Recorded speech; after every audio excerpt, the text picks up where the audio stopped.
Being a full-time content creator puts you in the weird spot of relying on productive creativity, essentially being able to be creative on the fly consistently because your life literally depends on it. And it kind of takes you out of this state where content comes a little bit more easily and a little bit more naturally. I think you'll hear it a lot of times when people say, when you start doing what you love for a living, it really changes the dynamic. So how can you be productively creative? And I ran into this problem when I took a gap year from school and I wanted to go all in on content creation. And as a result, I stopped being creative. I was so stressed out for the first 2 months. I was still making comedy content. Think about it. You're making memes. You're trying to make a living off making memes and viral memes. And it was hard because I was just monk moding at home too. So I'd try and take productive walks for 30 minutes, looking outside, looking at nature, trying to be all meditative and shit. Come back with absolutely zero ideas. Or I'd film one idea and be like, that shit was not funny.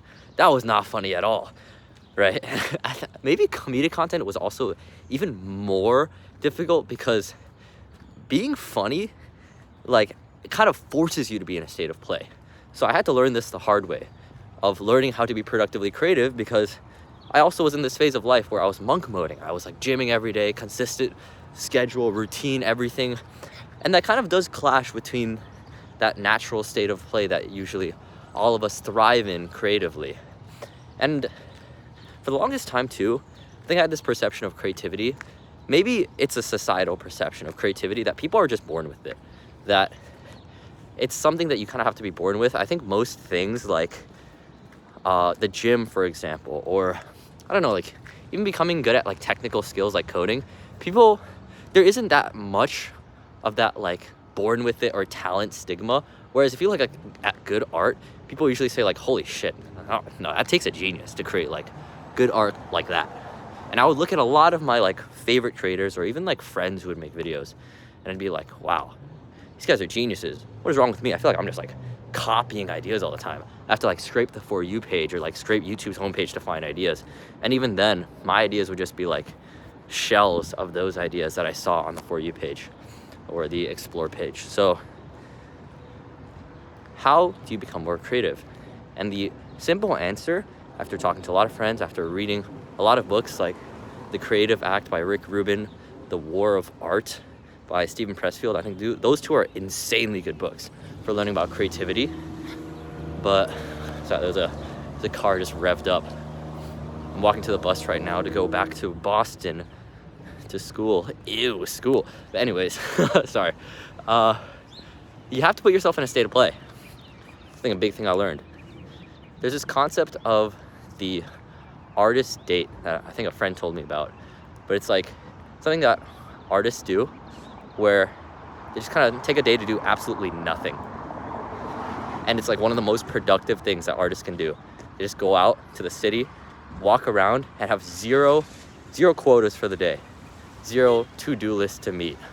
And this sounds really counterproductive and stupid and counterculture to any productivity things that you'll hear where no, the best way to come up with good work is to just sit down at a desk and bang your head into a paper. And that works sometimes, and that's still a tool that I use too, where it's all right, it's time to be productive and come up with ideas. But 99% of my ideas come when I'm just walking like this, or I'll just sit, look out my window, be like, oh shit, good content idea, a banger coming out, let's whip out our phone and film it. And that's really, really powerful. But how can you tap into that regularly? And as an extension of that, of trying to productively put yourself in a state of play in order to come up with more ideas, it's simple. Find ways to practice being more often in a state of play. How do you do that? Well, essentially, just push your personal boundaries to be a little bit more uncomfortable and to break the norms of how you would usually go about things in general. I worded that really, really, really complexly, and I did not need to. Basically, just fool around more. Don't take things as seriously, and ideas will naturally come. Now, you might be thinking though, that might be shit ideas, or what happens if I actually want to make them go viral, right? You have to understand though that most viral ideas are probably right next to you. They're probably the things that you walk across every single day. Shit. I could make a viral video right now, just like crossing the street. Some stupid skit. Somebody's made a stupid skit that's gone viral. Somebody's made a little commentary piece on walking down a broken railroad, and it's probably gotten 100,000 views at least somewhere on the internet. What I'm trying to say with this really shitty example is that there are literally infinite ideas that can be spun into incredibly compelling things. Whether it's comedic skits, whether it's commentaries, whether it's vlogs, anything. And if you think about it from the vlog perspective, I think that's very powerful, because nowadays you will see literally every single type of vlogger go viral on YouTube or TikTok or Instagram or whatever. Day in the life of a college student, day in the life of a high schooler, day in the life of a 13-year-old trying to become a millionaire, day in the life of a, what else? Like my 5 to 9 after working a 9 to 5, like these menial things. And they might seem on the outside like, wow, they must have been taking a stroke of genius to come up with that unique idea, because that's literally me, but I never came up with the idea. Yeah, it's because you keep brushing aside your life and keep discounting yourself as not interesting enough. And I think a big switch happens in this quote-unquote state of play when you realize you're actually really cool and you deserve to be heard. And you kind of have to gaslight yourself to believing that, because, I don't know, especially as like an Asian growing up maybe, we're kind of told to be quiet, to stay in our place. Nobody really wants to listen to you. Don't speak until spoken to. Oh, you're only 20, you're only 19, you're only 17 years old. Shut up, bro. Nobody wants to listen to you. You're like, so what? So what? How are you going to develop your creative skill if you don't put yourself out there?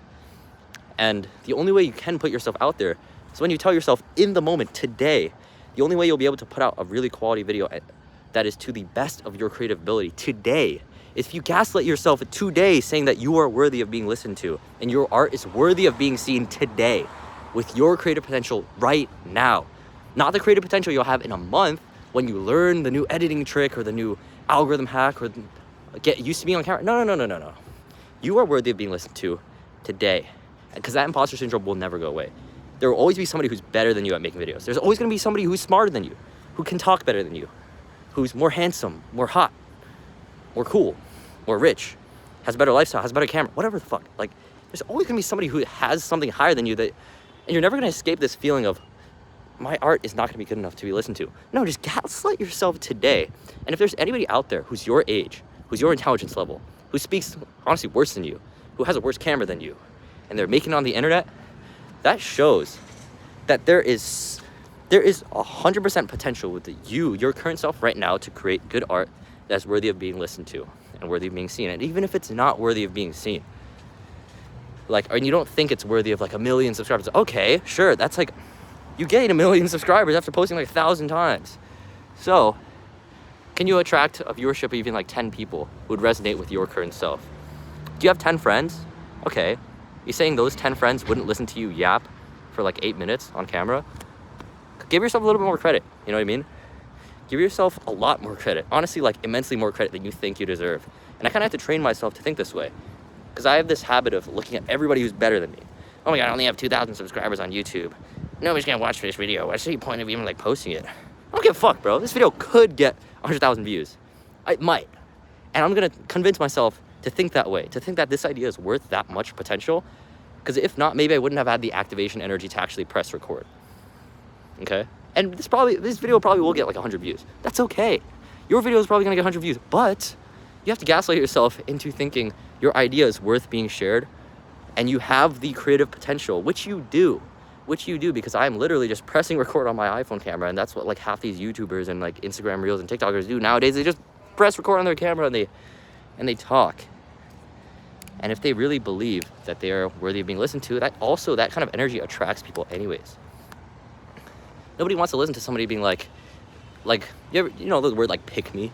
What are pick me's actually, right? Nobody wants to listen to like a pick me on the internet either, right? But what is a pick me? Pick me is somebody who just doesn't really believe in themselves and is kind of like vying for other people's validation. If you think about it, that there is a pick me in all of us, right? Except they're not actually putting themselves out there.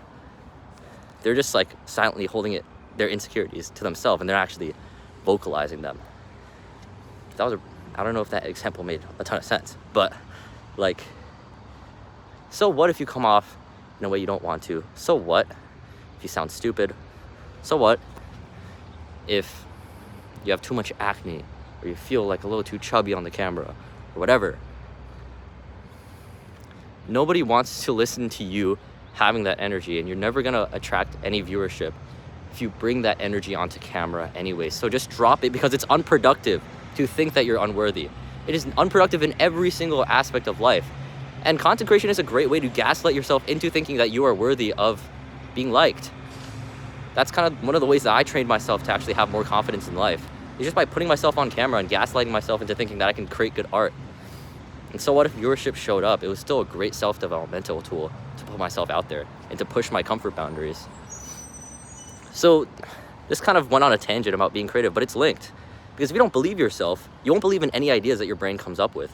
Therefore, you're going to categorize yourself as this uncreative person for the rest of your life, when maybe you did have creative genius locked down, but you were just too mean to yourself to actually access it. So you never did it. But you never know. So keep creating and believe in yourself a little more. That's how you be more creative. All right, peace.